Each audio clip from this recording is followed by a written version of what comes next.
Amigas y amigos, hoy Historias Ricas propone un viaje en el tiempo, un viaje en una Buenos Aires colonial, una ciudad que se estaba formando, tenía solamente 45 mil habitantes, pero bueno, todo estaba empezando, los mercados, los comercios, así que bueno, vamos a ver lo que nos propone Dexter para empezar este viaje en el tiempo. Así es, hoy vamos a disfrutar de un programa especial. Viajaremos al pasado para conocer qué comían, cuáles eran los platos preferidos y las costumbres culinarias de Buenos Aires en la época de la colonia. Descubriremos cómo eran las cocinas, de qué manera se preparaban los alimentos, qué eran las pulperías.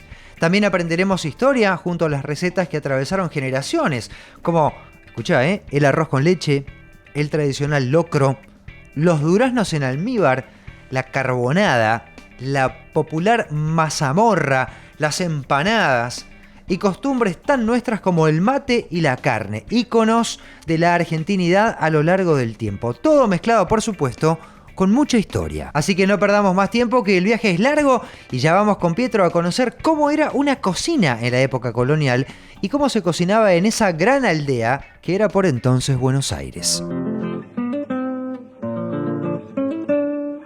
Amigas y amigos, estoy por entrar en un lugar mágico. ¿Para qué? Para disfrutar, para admirar una reconstrucción de una cocina de la época colonial. ¿Dónde estoy? En Buenos Aires. Y estoy por entrar en el Museo Fernández Blanco. Un lugar maravilloso, un lugar para disfrutar. Síganme y vamos a ver de qué se trata. Karina, yo siempre imaginé que nos íbamos a encontrar en otro lugar, no sé por qué, pero el destino quiso que nos encontráramos en un museo maravilloso, el Museo Fernández Blanco.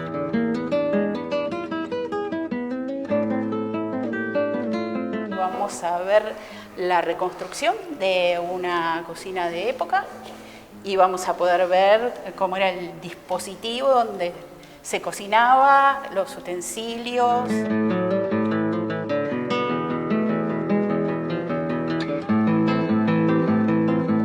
¿Cómo estaba armada? ¿Cuál era la herramienta? ¿Tenía carbón? ¿Tenía leña? ¿Cómo funcionaba la cocina? ¿Con qué se calentaban las ollas?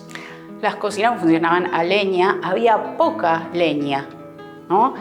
Naturalmente en el terreno había poca leña porque había talas a los bordes de los arroyos, pero bueno, en el siglo XVII se mandó a plantar durazneros por la leña más que por la fruta. Por eso estaba el cinturón de durazneros, que era de zona sur, llegaba hasta San Isidro. Había de todo, se asaba, se hervía, se guisaba, se asaba a la parrilla y al asador. Sí había parrilla horizontal, no era el parrillón grande de ahora, claro, pero había parrilla y se usaba, se freía, había hornos para pan en algunas casas, había hasta lo que los franceses llaman la poissonnière, esa olla bajita y alargada para el pescado. Hay otros objetos que son interesantes. O sea, por ejemplo, hay una especie de mortero, pilón, ¿cómo se puede llamar? Sí, de hecho le decían pilón, si era grande era el batán. Era para lo que se llamaba pisar el maíz. Pisar el maíz era pegarle con la masa para romper el pericarpio, la cascarita del maíz y poder sacársela y así poder hacer locro y mazamorra. Se conservaba ahí en esos contenedores. Se usaban mucho para guardar dulces, lo que se llamaba dulce en caldo. Dulce en caldo eran los dulces en almíbar, o tipo compota o tipo almíbar. En realidad los que duraban eran los en almíbar.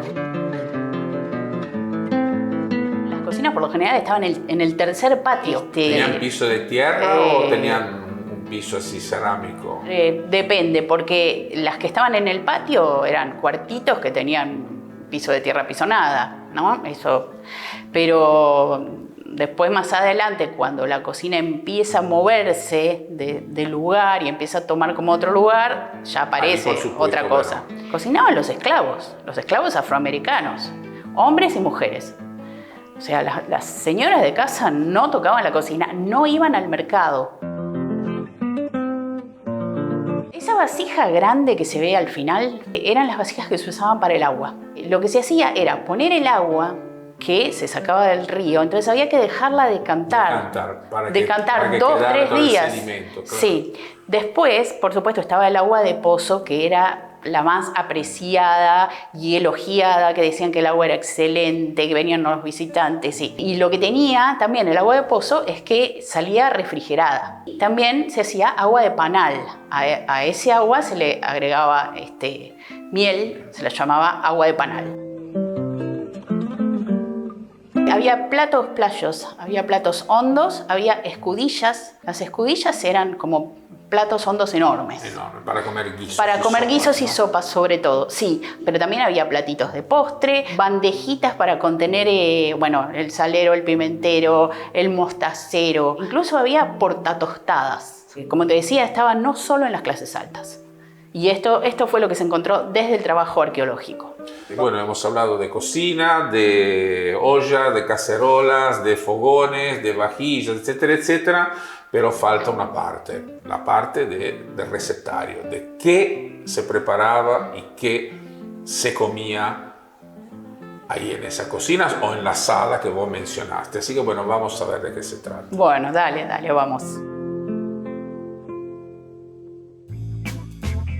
Así que en esa época las cocinas estaban en el tercer patio de la casa. Qué lejos, ¿no? De todas formas, yo me llevo tan mal con la cocina que hoy la tengo pegada al comedor y me resulta un territorio tan lejano como Júpiter. Pero volvamos al presente, más precisamente al búnker de Pietro, para escuchar a Diego, que nos va a contar cuándo y cómo este territorio que habitamos se convirtió en Buenos Aires.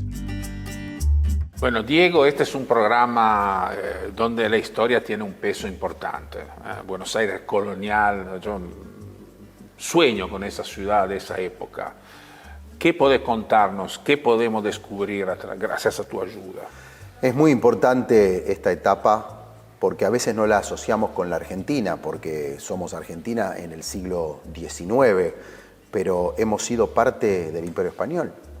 Nosotros somos los descendientes de esa historia americana, indígena, española, y después el crisol de razas, la inmigración y la construcción del Estado y de la argentinidad. Pero la etapa colonial es fundamental. De hecho, algunos de nuestros próceres hunden sus raíces en la colonia. Manuel Belgrano es un personaje típico de la colonia, un niño bien que pudo estudiar, que fue revolucionario. Pero todo empieza en la colonia, por eso es muy lindo hablar de esta etapa. Y lo primero es marcar las dos fundaciones, cómo arranca todo, ¿no? Obviamente hay una historia previa, la historia que tiene que ver con los pueblos originarios, pero hay que hablar del 3 de febrero de 1536, don Pedro de Mendoza, que llega con 14 barcos y 1.500 hombres a un territorio que estaba habitado, los pueblos originarios o indígenas por supuesto, y ahí, en 1536, aparece por primera vez la palabra Buenos Aires, con Y, por supuesto, ¿no? Remite a una virgen que era venerada por los navegantes de Cádiz, España, que eran los pioneros que estaban cruzando justamente el Atlántico. La ciudad naufraga por problemas diversos, entre otros la falta de alimentación y los problemas con los indios, ¿no? Y después viene Juan de Garay, 1580, todavía estamos en el siglo XVI, ¿no? Y establece la ciudad que se llamó de la Santísima Trinidad y Puerto de Santa María del Buen Aire. Y ahí de nuevo se reafirma esta identidad y la construcción de un puerto seguro, básicamente para el tráfico comercial entre España, Paraguay, Asunción y Chile. Hay que imaginarse una ciudad muy, muy precaria, donde se empieza con los loteos, unas pocas manzanas, Pietro, con casas de barro, con paja, con todo muy rústico, inclusive durante buena parte de la etapa colonial, donde la ciudad era de tierra. Imagínate lo que era cuando había viento o cuando llovía, no había iluminación, no había recolección de residuos, era absolutamente otro mundo. Si tenemos que situar otro momento importante para nosotros en esa época colonial, es 1776, cuando Buenos Aires pasa a ser la capital del virreinato del Río de la Plata y consolida su centralidad en toda la región, ¿no? Y yo pienso en esa época y me conecto con algunos de los productos que tenemos ahora, pero que arrancaron en ese momento. Acá tenemos, por ejemplo, frutas secas, nueces, avellanas, higos, uva, membrillo, ¿no? La manzana de miel. Bueno, son todos productos que llegaron a este territorio por mano de los españoles, que encontraron suelo y clima adecuados para poder plantar este tipo de fruta. Pero finalmente surge el problema de la conservación. Estamos en épocas donde no había heladera, donde no había tecnología para poder conservar frutas que tenían un alto contenido de agua. Ese es el problema. Entonces había que secarlas al sol. Y toda la fruta que se seca al sol se denomina normalmente acá en Argentina orejones. Toda la fruta que pierde toda su humedad gracias a la acción del sol tiene ese nombre. Y el nombre surge a partir, digamos, de una similitud, que siempre hay que comprobarlas estas cosas, pero bueno, la historia es divertida. Parece, ese tipo de fruta se asemeja de alguna manera a las orejas de los indios orejones del Cusco. Y ese es el motivo por el cual finalmente quedó esa denominación. Y la fruta seca finalmente queda. Pensemos a provincias de nuestro país como La Rioja, Catamarca, donde realmente el ámbito cuyano, donde la fruta seca realmente todavía sigue siendo parte del esquema gastronómico de esas zonas. Y quedó. Y es una herencia muy preciada, muy interesante, que tenemos que disfrutar y tenemos que acordar siempre de dónde vino y dónde se originó.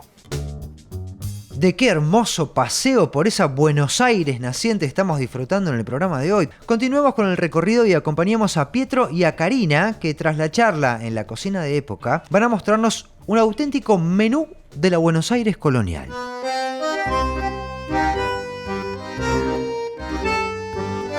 Se tomaba mate, café, chocolate, pero mate muchísimo. Se tomaba todo el día, se tomaba a la mañana, se tomaba a la tarde. Lo mismo que pasa hoy en día. Eso Sí, no cambió. Acá tenemos una sopa de fideos con un huevo estrellado. Bueno, sorprendente para mí, porque digo, en esa época fideos. Sí. Muy bien. Porque los fideos llegaron como algo de los españoles, como algo mediterráneo, como algo llevado por la ocupación árabe, ¿no? Cuando estuvieron en Sicilia, sí. Toda esa corriente. Entonces, acá en el virreinato, muy interesante. Sí, ya se vendían fideos y en el virreinato ya había fabricantes de fideos, eran artesanos, se llamaban fideleros. Fideleros, exactamente. Fideleros, y hacían los fideos, ya estaban acá.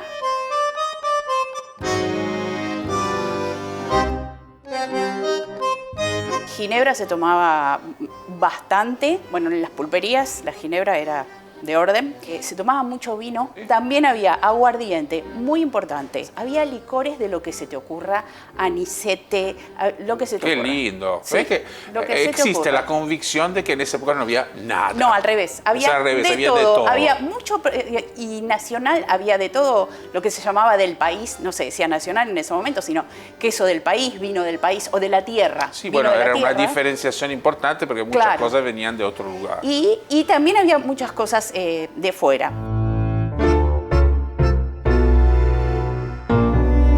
La carbonada.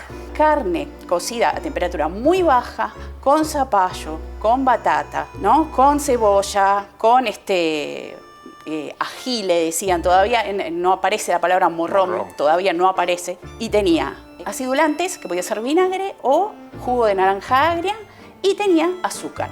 O sea que agridulce total. Sí.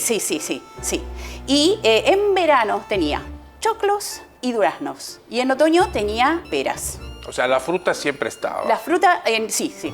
La idea es que el plato incluyera de alguna manera la fruta, en ese caso fruta de temporada. Sí. Se comía muchísima carne, era lo más barato.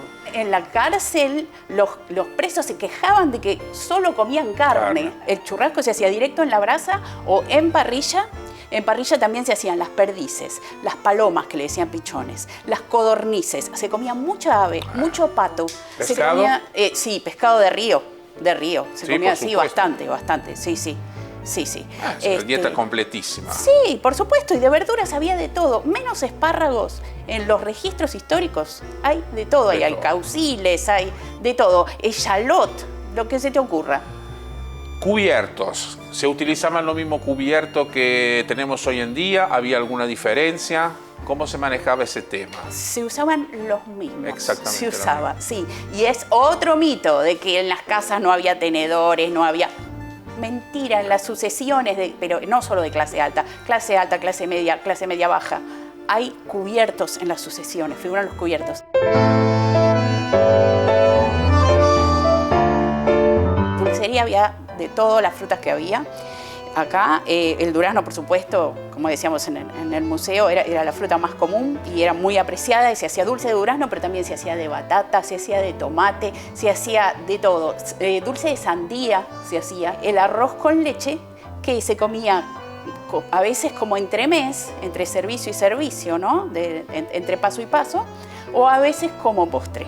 Y por supuesto llevaba canela, como casi todas las cosas dulces de la pastelería de la época, llevaba mucha canela. Fue muy, muy lindo poder disfrutar de estas explicaciones muy aclaradoras, muy claras, de algunos de los platos que se comían en esa época lejana. Sí, pero parece que sí, pero tampoco no tan lejana. No tanto. Gracias por todas tus explicaciones y bueno, ahora vamos a degustar.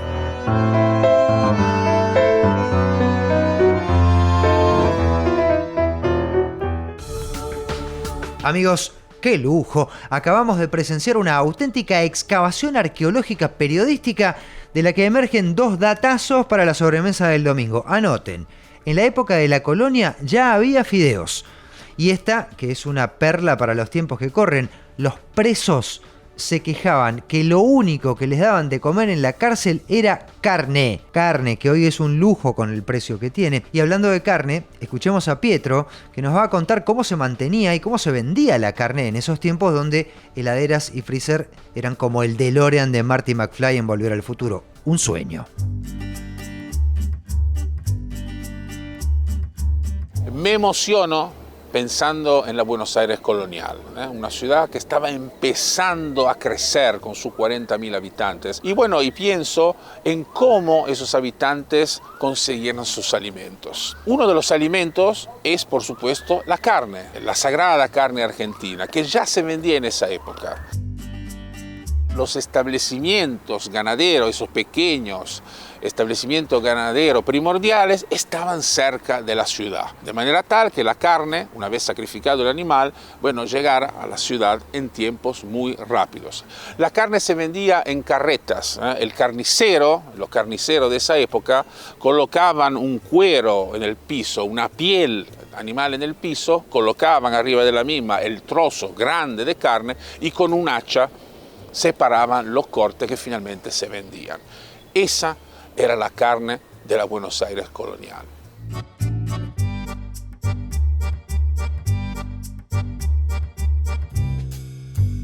Cada habitante de Buenos Aires consumía entre 150 y 200 kilos de carne al año. Me surgen dos reflexiones sobre esto. Uno, los valores del colesterol de aquella época debían ser más altos que el dólar blue. Y dos, con lo que cuesta la carne hoy para consumir esa cantidad tenés que ser millonario, pedir un préstamo, ganar los 8 escalones, no sé. Ahora, volvamos al búnker, que si no veo mal, sobre la mesa ya hay un plato que nos acompaña desde hace más de 200 años, el querido y popular locro. Bueno, Diego, y hablando de comida, recetas coloniales, no podía faltar el locro. Es una historia, en mi opinión, y desde el punto de vista obviamente gastronómico, muy interesante. ¿Por qué? Porque es un plato de síntesis. El locro nace como comida elemental, comida pobre, comida de los pueblos andinos que utilizaban ingredientes que no tienen nada que ver, o por lo menos en su mayoría no tienen nada que ver con esta versión, de la cual vamos a hablar en un ratito, y utilizaban básicamente lo que las alturas ofrecían. Entonces, papas transformadas en chuño, hervidas por mucho tiempo, Se agregaba eventualmente algún sabor, un potenciador como el ají. Se podían agregar yuyos naturales y eso era el locro primordial. Y esa denominación lucru o rucru que encontramos en las culturas indígenas andinas, después es fácil buscarla y encontrarla en otros países, en Ecuador, en Perú. Eso significa que ese plato pertenece a la cultura de esos pueblos. ¿Cómo llegamos a esta versión? Este es un locro denominado pulsudo. Seguramente en esas versiones antiguas había alguna parte proteica, pero seguramente no la que utilizamos en un locro pulsudo, porque estos son todos derivados del cerdo que llegó con los españoles. Entonces pasó mucho tiempo antes de que se utilizaran en este tipo de preparación. Normalmente se utilizaban eventualmente otros ingredientes, el cuy, la vizcacha, el charqui y los ingredientes que se encontraban en esa época. Había una gran amplitud en la colonia de carnes que se comían y un método de cocción que era distinto al actual. La carne era bastante accesible, aunque de mala calidad, ¿no? Si la comparamos con la actual. Los métodos de cocción, el guisado, la cazuela, el pastel. Y digo, Pietro, que había una gran amplitud de carnes, porque hoy estamos muy centralizados en la carne de vaca, ¿no? Pero en aquella época tenemos que hablar de palomas, que no eran las mensajeras o no eran las que están ahí en las plazas, era la raza torcasa, la que se usaba para la parte gastronómica. Bueno, por supuesto gallinas, pero también anguilas, conejo, perdiz, mulita. Hay una famosa frase de Sarmiento que recomendaba comer la mulita en su cascarón, ¿no? Muy posterior, por supuesto, ¿no? Y ahí el protagonismo del pichón de paloma. Se le llamaba pichón en la época, ¿no? Y uno cuando ve los palomares que recorre las provincias o la provincia de Buenos Aires, piensa que eran palomas mensajeras y no, eran palomas gastronómicas. Y se comían en guisados, en pasteles, y bueno, hay un emblema como palomar, entre tantos otros, que es el palomar de Caseros, porque además es epicentro de una batalla de las importantes de nuestra historia, que es la batalla de Caseros del 3 de febrero de 1852, que después Rosas, Urquiza, el Ejército Grande, da lugar a la Constitución Nacional de 1853. Y ahí está el palomar, que además fue un lugar donde se pusieron los ejércitos, donde estaban los tiradores, donde fue hospital de sangre. Y dicen que originalmente pudo tener hasta 10.000 mechinales, que son como pequeñas cuevitas donde se cría una paloma. Hoy son menos de 7.000. Pero era una fábrica de palomas para consumo en la aldea que es Buenos Aires. Y fíjate que da nombre a varias localidades de la zona. El Palomar de Caseros, que hoy está dentro del Colegio Militar de la Nación, que es la escuela, la universidad de los oficiales del Ejército Argentino, y por eso subsistió a lo largo del tiempo, si no, no sé qué hubiera pasado, ¿no? Bueno, la realidad es que, fíjate, la estación Palomar del Ferrocarril San Martín es por el Palomar, y la localidad Caseros era el nombre del dueño de la chacra donde estaba el Palomar, y es la cabecera del partido del 3 de febrero. Así que esa identidad que tiene que ver con la historia y con los pichones está muy presente en la zona y en la historia. Las historias cambian y los alimentos también. Tal cual. Por suerte, es como dice Pietro, la historia cambia, los alimentos también. Ahora, voy a ver si puedo hablar con Pietro, que justo está grabando. Pietro, tengo dudas sobre las comidas de la época colonial. ¿Te puedo hacer unas preguntas? Por supuesto, Dexter, bienvenido y adelante con tus preguntas. Genial, Pietro. Voy con la primera, netamente carnívora. ¿Ya se comía asado en la época colonial? Sí, se comía asado cocinado a la estaca. ¿Y qué comidas quedaron de esa época? Algunas, empanadas, pastelitos, mazamorra, locro, algunas quedaron. ¿El dulce de leche era el postre preferido de la época o tiré cualquiera? No, no creo que el dulce de leche fuera el postre preferido de la época.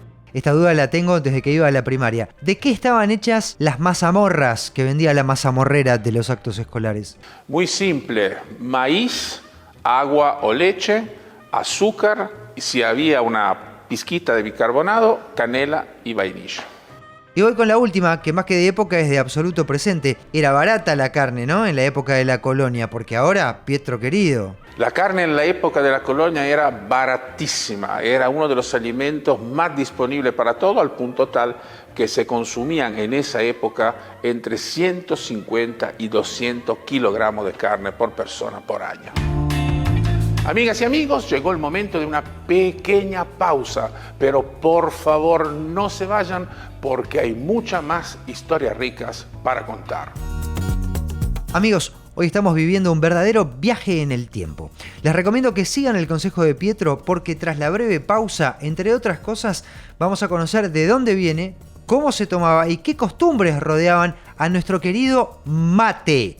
Ya volvemos con mucho más en Historias Ricas.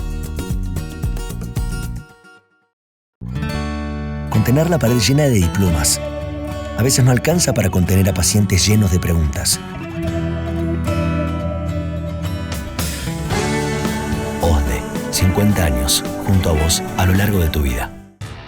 Bplay, casino online, 100% argentino. Retira tu premio en 24 horas. Chat en vivo 24/7. Torneos exclusivos. Encendé la pasión con Bplay. Bienvenidos a Chef Gourmet, una empresa dedicada al servicio de viandas empresariales. Chef Gourmet te brinda un servicio personalizado de calidad, exclusividad y excelencia en viandas ricas, frescas y saludables. Bienvenidos a Chef Gourmet. Amigas y amigos, tal como les prometí, volvimos del corte. Así que bueno, disfruten de muchas más historias ricas. Bueno, Diego, acá tenemos una síntesis de una parte de nuestra gastronomía que evidentemente empieza en el periodo colonial, la empanada. Empanada que llega seguramente con los conquistadores españoles y que finalmente se adapta al territorio. ¿Por qué? Porque la empanada es un formato, es simplemente la materialización de la idea de encerrar un alimento o una mezcla de alimentos dentro de una masa que primordialmente era una masa parecida a la del pan. Entonces nosotros recibimos esta técnica, este formato, y finalmente con el mestizaje, con esa fusión extraordinaria entre lo que llegó del viejo mundo y lo que los españoles encontraron en el nuevo mundo, bueno, la empanada empieza a tomar la identidad que tiene hoy en día. Hay un ejemplo que demuestra un poco lo que podría haber pasado, pero no en Argentina sino en Chile, pero el periodo histórico nos ayuda a entender lo que podría haber pasado. Lo cuenta Isabel Allende en el libro Inés de Alma Mía, cuando cuenta que Pedro de Valdivia encuentra ahí en ese territorio vecino el pino. El pino es el relleno, es el recado, es el pino que hoy en día se utiliza en Chile para uno de los rellenos que se utiliza en Chile para las empanadas. Entonces es bastante fácil entender que algo que sucedió en el año 1620, 1630, 1640 se haya trasladado de alguna manera también a nuestro territorio. Y eso nos ayuda a entender cómo la empanada entró a ser parte de nuestra gastronomía. Pietro, ¿azúcar sí o no en la empanada un poquito? En algunas versiones me parece que sí, puede funcionar. En Córdoba tienen empanada más dulzona y en otras provincias sería un sacrilegio, pero eso es lo lindo de la empanada. Bueno, ya que hablamos de eso, quiero compartir con vos y con la gente algunas de las costumbres de las familias, de la cultura y de la gastronomía de la época colonial. Primero, las instituciones. El cabildo era el ente administrativo, era el que regulaba la cosa, digamos, y entre otras cuestiones era como un ministerio de economía. Regulaba los precios, básicamente de las carnes y del trigo, porque el pan era un elemento básico del consumo de la época. La carne, como dijimos, era accesible, era quizá no de tan buena calidad, pero si vos lo ves en términos de precios, era más barata en términos relativos que la fruta o que el pan.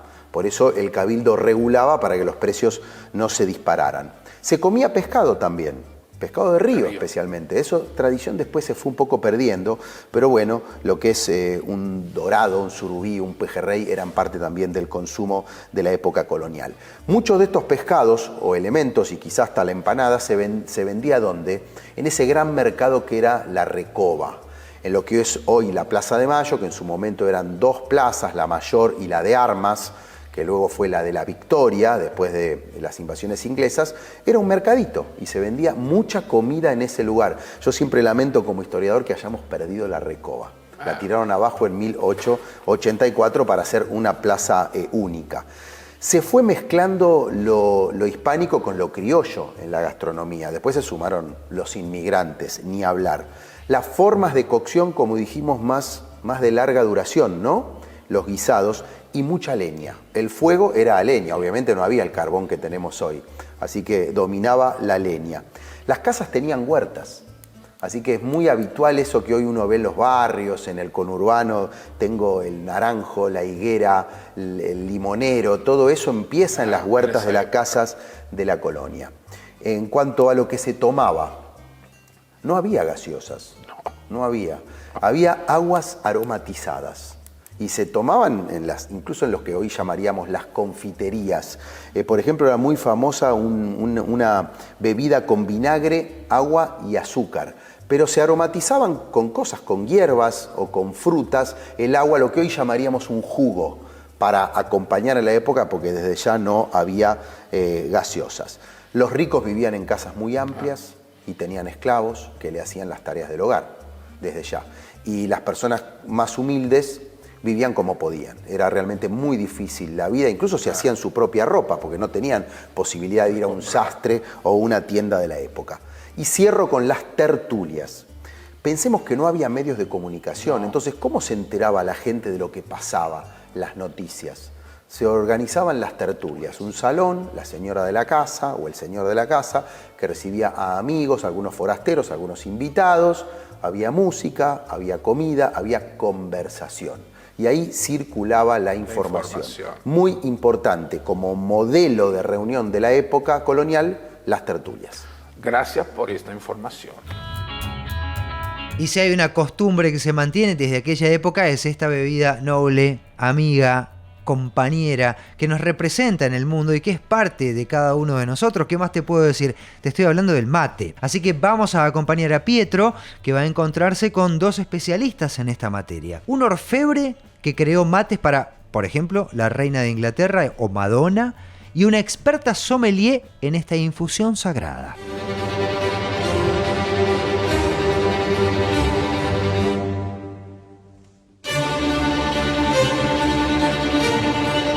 Amigas y amigos, llegó finalmente el gran día. El día en el que vamos a hablar de un ícono de la cultura gastronómica argentina y desde ya de la cultura en general argentina, el mate. Vamos a visitar uno de los grandes orfebres que tiene nuestro país y vamos a conocer sus piezas únicas, obras de arte que circulan por todo el mundo y que nos hacen conocer en otros países.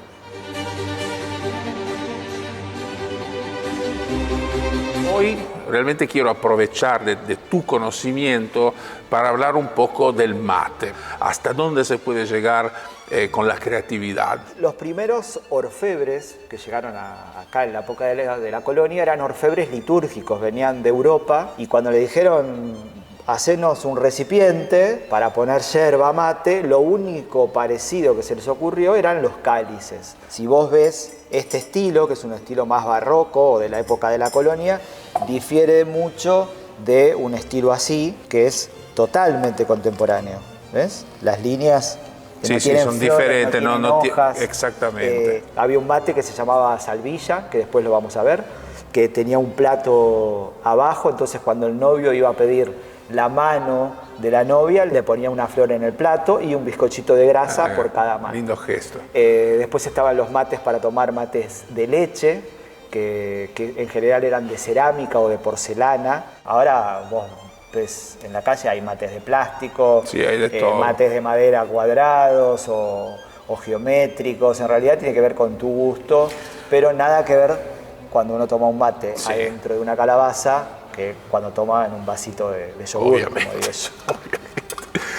Es un ícono cultural verdadero, sí, claro. Que bueno, que empresas o personas que quieran realmente tener una imagen que lo represente con fuerza, bueno, utilizan.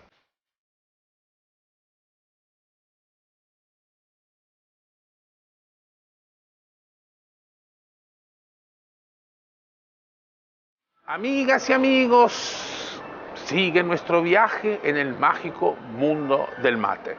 Carla, una de las más grandes expertas que tenemos en el país, me está esperando en un lugar elegante, prestigioso y refinado, ubicado en el corazón del barrio de San Telmo. Síganme.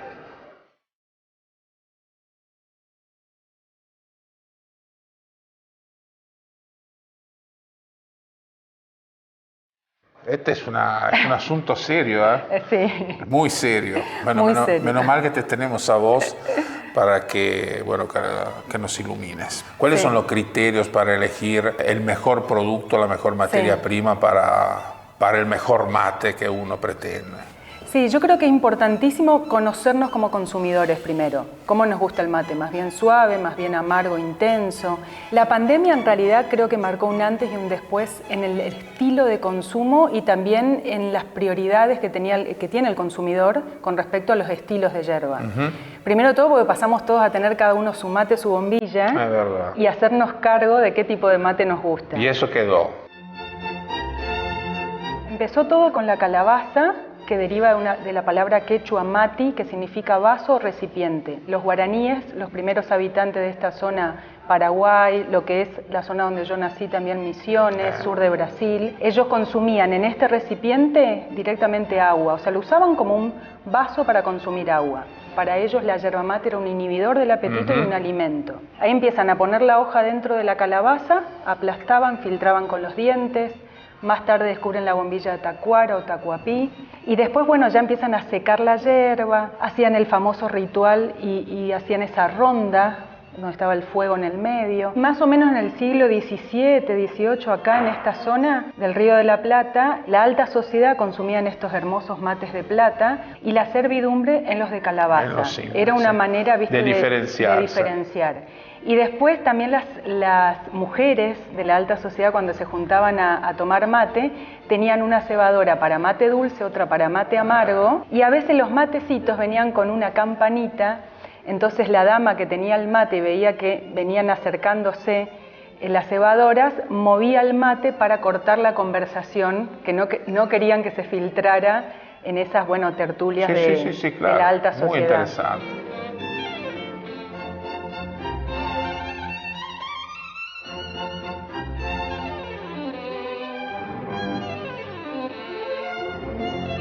Llenamos 3/4 partes. Este es el primer paso, no llenar hasta arriba porque después se hincha la yerba. Tapamos, damos vuelta y agitamos. Este paso es fundamental para mezclar todos los elementos. Este paso es el que sí o sí tenemos que hacer, porque si dejamos directamente como cargamos la yerba, nos va a quedar el polvo abajo, se tapa la bombilla y la sale... parte seca más arriba, más gruesa arriba. Sí. Este es el otro gran secreto del mate. Si nosotros empezamos con el agua caliente del termo, directamente se nos va a quemar la yerba. Recién ahora acomodamos la bombilla en el mismo lugar, entre 75 y 80 grados es la temperatura ideal. A menor temperatura no llegamos a desprender todos esos aromas y sabores que tiene el mate, que tiene la yerba mate, y a mayor temperatura podemos quemar y vamos a sacar lo negativo de la yerba. O sea, por lo que entiendo, la temperatura juega un rol fundamental.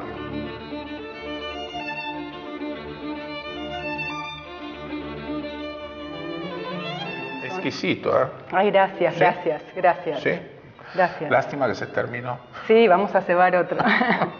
Bueno, Carla, gracias por esta clase magistral, que en realidad no es una clase porque es mucho más que una clase. Es incorporar conocimiento, incorporar una pasión, incorporar muchas de las cosas que son parte de este ícono cultural, identitario y gastronómico argentino. Así que bueno, muchas gracias. Gracias a vos por la invitación, un placer.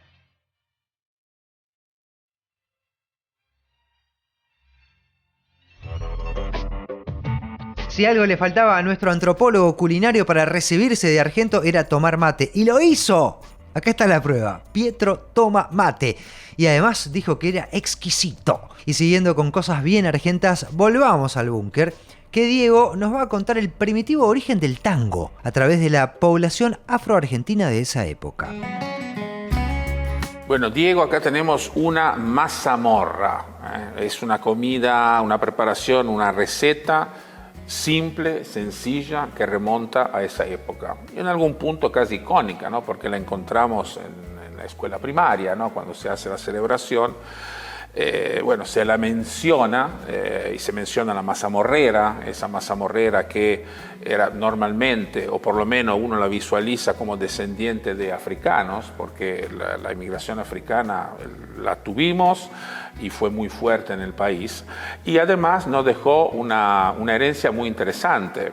Tenemos que pensar que las clases más pudientes, vos hablaste del consumo de carne, bueno, obviamente consumían mucha carne, pero esa carne no estaba a disposición de todo el mundo. Por ejemplo, los descendientes de africanos no tenían acceso a ese alimento. Y como pasa en muchas culturas, ellos concentraron la posibilidad de adquirir proteína en las achuras.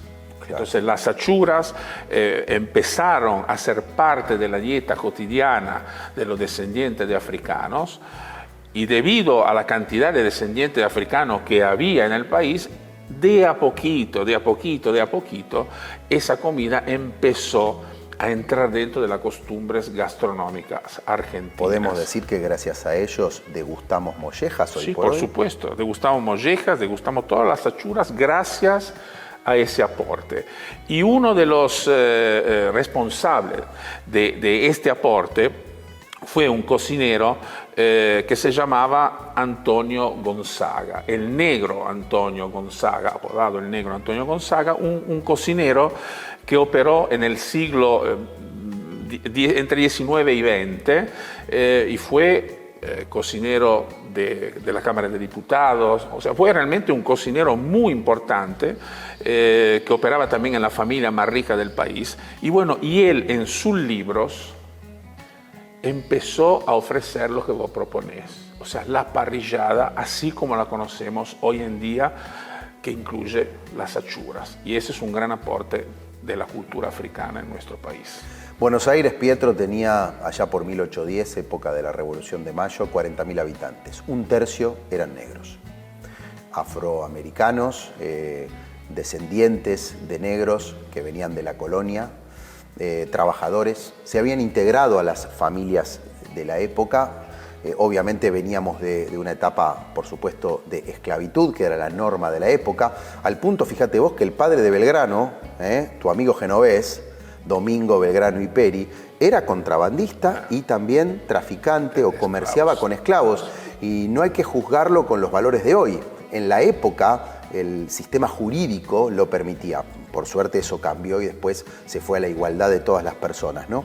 Pero la historia de los afroamericanos es muy importante dentro de lo que es la Argentina. Quizá después con el aluvión de inmigrantes europeos, la negritud quizás se diluyó, pero ha tenido y tiene una importancia muy clave en lo que es el devenir histórico argentino. En el lenguaje, por ejemplo, ¿no? En el lenguaje nosotros hablamos de quilombo, hablamos de mondongo, hablamos un montón de palabras o frases que vienen de los afrodescendientes.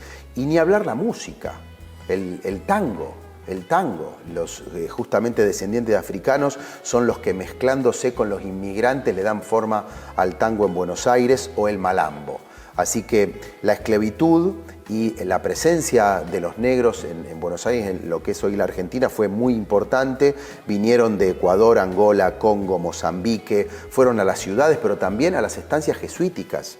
Fueron grandes trabajadores de ese movimiento de trabajo y de desarrollo que fueron los jesuitas antes de que fueran expulsados de lo que es hoy la Argentina. Así que es un legado que hay que mantener, más allá de que quizá, a diferencia de cuando uno va a Brasil, no los ves permanentemente al circular por las ciudades de la Argentina. Pero es muy importante este aporte, gracias por hacernos recordar esta parte de la historia del país. Che, no quiero pecar de insolente, pero me parece que dentro del panteón de nuestros próceres populares, encabezado obvio por Diego y Messi, que nos dieron un mundial cada uno, merece un lugar Antonio el Negro Gonzaga, que nos dio ni más ni menos que la parrillada. Se las tiro para que lo piensen. Mientras tanto, vamos a conocer qué eran las pulperías en esos tiempos. Serían algo así como las estaciones de servicio de la ruta que tenemos hoy. el almacén de la esquina, el bar, el kiosco, el pub con bandas en vivo, o sería todo eso junto? Para saberlo, acompañemos a Pietro, que se va a encontrar con un historiador que le va a contar todo sobre las pulperías de la época colonial.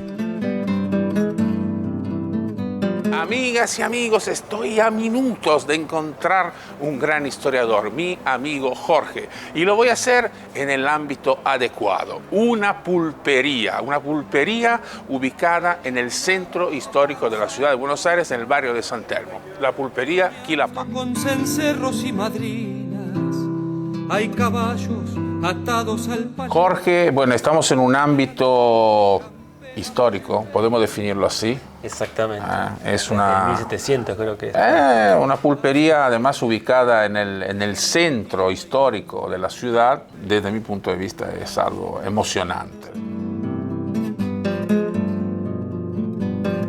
Buenos Aires, las primeras pulperías aparecen con la segunda fundación, que es en 1580, y ahí aparecen las primeras pulperías. Uno lo asocia a la pulpería con las zonas rurales, ¿no? Pero las investigaciones muestran que en las ciudades había muchas pulperías, digamos, ¿no? Hay un dato ahí que para el fin de la época colonial había más de 500 pulperías. En todo, un número importante. Un número importante. ¿Y cómo habrá sido el proceso? O sea, ¿la pulpería de la ciudad se va hacia las zonas rurales o de las zonas rurales se va a la ciudad o fue simultáneo? O sea, que hubo un desarrollo paralelo. Yo me atrevería a decir que fue simultáneo, sí, digamos, ¿no? Y supongo que cada una, por las propias características urbanas y rurales, tendrían algunas diferencias sustantivas entre ellas, ¿no?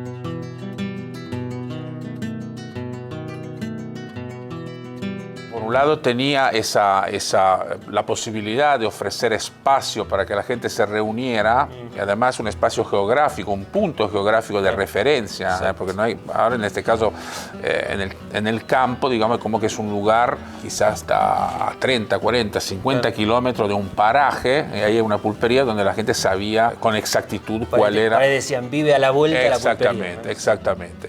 Y la otra cuestión interesante es esa cosa de concentrar actividades que, por ejemplo, en el campo son fundamentales, a peluquería, una vez por semana. El pago de sueldos. El pago de sueldos en algunos casos. El correo. Esa parte es extremadamente interesante. Y la figura del pulpero es muy interesante también, ¿viste? Los estudios dicen que, bueno, había, como te decía, había de las 500 que había en ese Buenos Aires de fin de la colonia, la mitad eran gallegos los que las dirigían. Dicen que venían de sectores medios bajos, ¿no? Venían, bueno, no saben, ¿no? En búsqueda de nuevos horizontes. Claro.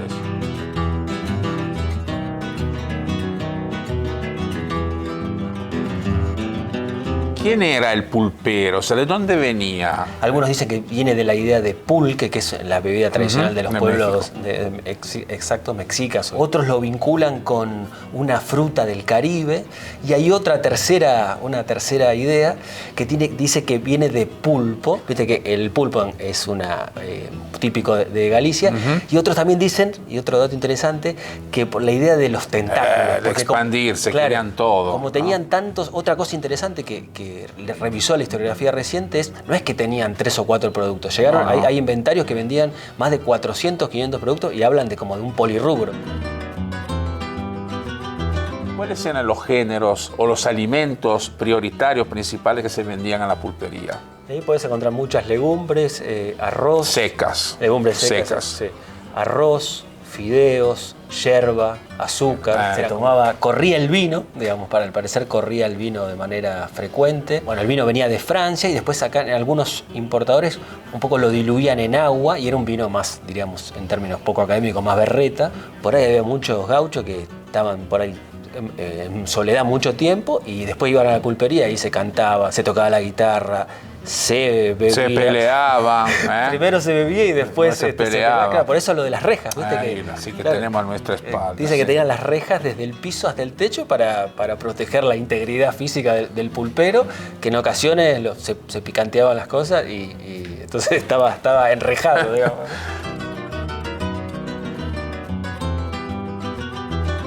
Bueno, Jorge, gracias por esta clase magistral sobre las pulperías, sobre esa vida de esa época. Y bueno, me parece que vamos a brindar. poquito más con esta ginebra maravillosa. Por vos. No, las pulperías. Esta ginebra es realmente espectacular. Así que vale la pena disfrutar y hacer un brindis acá en una pulpería urbana de este siglo en el centro de Buenos Aires, en el barrio de San Telmo. Salud.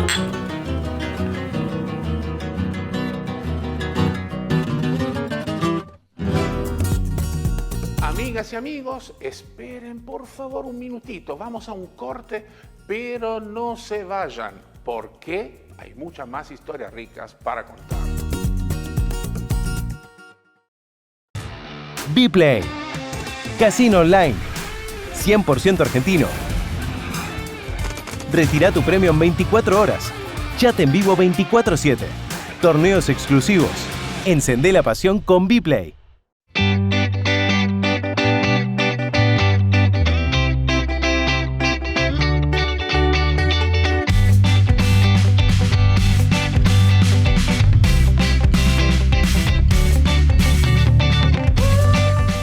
Silva Sapori, el sabor de tus ensaladas.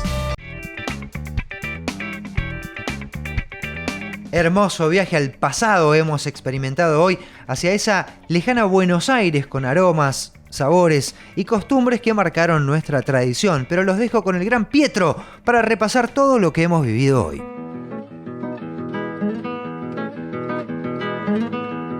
Era una ciudad diferente, primordial. Tenía 40.000 habitantes. Su ritmo era totalmente diferente al de hoy. Las tardes eran tranquilas, amansadas por las largas siestas de los porteños. Me gusta imaginar las precarias carretas de los carniceros y las voces de las mazamorreras descendientes de los esclavos africanos que empezaron a alimentar el lunfardo y el recetario de la ciudad. No había shoppings, ni cines, ni polos gastronómicos, ni subte. Me cuesta imaginarlo, pero me fascina hacerlo. Amigos, dejamos las largas siestas, los sonidos de las carretas y de las mazamorreras en el recuerdo para despedirnos de la Buenos Aires colonial. Nos volvemos a encontrar la semana que viene, dale, para seguir disfrutando de más historias ricas.